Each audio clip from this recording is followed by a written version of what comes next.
লোকসভা নির্বাচনে পশ্চিম ত্রিপুরা আসনের ভোট মিটতেই এবারে উত্তাপ বাড়ছে পূর্ব ত্রিপুরা আসনের রাজনৈতিক পরিমণ্ডলের।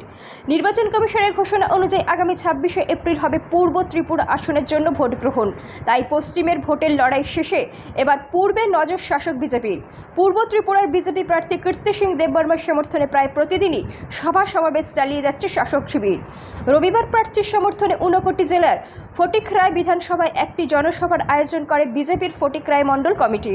কাঞ্চনবাড়ি বাজারে আয়োজিত সভায় উপস্থিত ছিলেন ত্রিপুরার প্রাক্তন মুখ্যমন্ত্রী তথা রাজ্যসভার সাংসদ বিপ্লব কুমার দেব, রাজ্য মন্ত্রিসভার সদস্য তথা স্থানীয় বিধায়ক সুধাংশু দাস, ঊনকোটি জেলা পরিষদের সভাধিপতি অমলেন্দু দাস সহ অন্যান্য বিজেপি নেতৃত্বরা।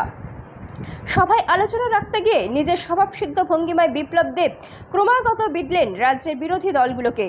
কংগ্রেসকে নিশানা করে তার অভিযোগ, কংগ্রেস গান্ধী পরিবারের কুক্ষিগত দল। কংগ্রেস দল করলেই এই দলে কেউ প্রধানমন্ত্রী হতে পারবে না। কংগ্রেস দলে প্রধানমন্ত্রী গান্ধী পরিবার থেকেই হবে, এটা স্বাভাবিক। সিপিএম দলের অবস্থাও অথৈবচ।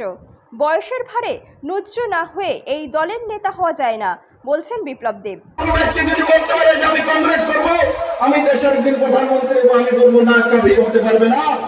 কংগ্রেস করলে কংগ্রেসের প্রধানমন্ত্রী তো গান্ধী পরিবারের কেউ হবে। দরকার রাহুল গান্ধী, প্রিয়াঙ্কা গান্ধী যদি না হয় তো ওনার ছেলে মেয়ে যদি না হয়, এটি আবার বড় এডিট করে কিনবো। আমি হতে পারবেন কংগ্রেস में নেবার কবি नहीं हो सकता। আর কমিউনিস্ট পার্টিতে যতক্ষণ পর্যন্ত আমরা চুল না পারবো, পলিটব্যুরো সদস্য না হবেন, ততদিন পর্যন্ত আপনি কমিউনিস্ট পার্টির কোনো বড় নেতা হতে পারবেন না, বড় কোনো মিনিস্টার হতে পারবেন না। কিন্তু ভারতীয় জনতা পার্টি একমাত্র পার্টি যে সুধাংশু দাসের মতো কালা চুলওয়ালা ব্যক্তি মন্ত্রী বানিয়ে বিপ্লবদের মতো কালা চুল ব্যক্তি মুখ্যমন্ত্রী বানিয়ে ছেড়ে যায়। ভারতীয় জনতা পার্টি হতে পারে আর কোনো পার্টিতে হতে পারে না। তার জন্য আজ নওজওয়ান মহিলারা ভারতীয় জনতা পার্টির সঙ্গে আছে। কারণ কি? ভারতীয় জনতা পার্টি তার ছেলে মেয়ের ভবিষ্যৎ আছে। কারণ কি? তার ছেলে মুখ্যমন্ত্রী হতে পারে, এমএলএ হতে পারে, মন্ত্রী হতে পারে, এমপি হতে পারে।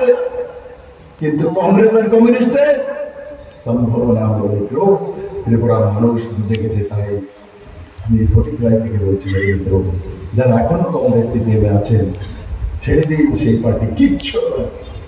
বিজেপি সবার থেকে ব্যতিক্রমী দল। এই দলে যুবকদের প্রাধান্য দেওয়া হয়, পাশাপাশি নবপ্রজন্মের ভবিষ্যৎ এই দলেরই নির্ধারণ হয় বলে জানান বিপ্লব দেব। এই দিন রাজ্যের প্রাক্তন মুখ্যমন্ত্রী মানিক সরকার এবং নাম না করে কংগ্রেস বিধায়ক সুদীপ রায় বর্মনকেও তীব্র কটাক্ষ করেন রাজ্যসভার সাংসদ। কংগ্রেস সিপিএম একটা হওয়ার কারণে তৃণমূল কংগ্রেসে চলে গিয়েছিল, আর তারপর তৃণমূল কংগ্রেস থেকে বিজেপিতে চলে এসেছিল, বিজেপি থেকে কংগ্রেসে চলে গেছে। মাঝখানে তৃণমূলের নাটকও করেছে। আজকে কংগ্রেস আর কমিউনিস্ট একসঙ্গে মিলে জিতেন বাবুর ভুলে বসে আছে। এই হলো তাদের ক্যারেক্টার, এই হলো তাদের চরিত্র।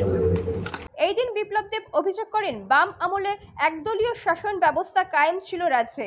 রাজ্যের মানুষ তার প্রাপ্য অধিকার থেকে বঞ্চিত ছিলেন। বাম আমলে রাজ্যের মানুষের ঘরে সামান্য পানীয় জল পৌঁছে দেয়নি তৎকালীন সরকার, যা করে দেখিয়েছে বিজেপি। তিনি বলেন, বামেদের টানা শাসনে রাজ্যের মানুষ যারা ঘর পায়নি, বিজেপির শাসনে এর থেকে বেশি ঘর বিনামূল্যে দিয়েছে বিজেপি। এদিনের সময় দলীয় প্রার্থীর হয়ে ভোটও চাইলেন বিপ্লব দেব। সভায় দলীয় কর্মী সমর্থকদের উপস্থিতি ছিল চোখে পড়ার মতো।